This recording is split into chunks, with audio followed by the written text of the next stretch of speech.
Welcome to my channel कल्ब सुकून। खुश आमदीद। मदीना मनौरा की एक गली में एक बूढ़ी औरत रहती थी।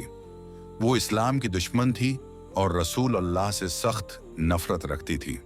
रोजाना जब हुजूर इसके घर के सामने से गुजरते तो वो औरत आप पर कुचरा फेंक देती, लेकिन रसूल अल्लाह कभी बरा न मनाते, ना ही जवाब में कुछ कहते। आप खामोशी के साथ कुचरा साफ करते और आगे बढ़ जाते। कई दिन ये सिलसिला चलता रहा। फिर एक दिन जब नबी करीम वहां से गुजरे तो देखा कि आज कोई कुचरा नहीं फेंका गया। आपको ताज्जुब हुआ। पूछने पर मालूम हुआ कि वो बूढ़ी औरत बीमार है। रहमती आलम फौरन उसके घर गए और उसकी खिदमत करने लगे। उसे पानी दिया, तीमारदारी की। बूढ़ी औरत ये मंजर देखकर हैरान रह गई। वो सोचने लगी, मैं तो उस शख्स को बुरा भला कहती थी, उस पर चरा फेंकती थी, और ये मुझे बीमार देखकर मेरी खिदमत कर रहा है।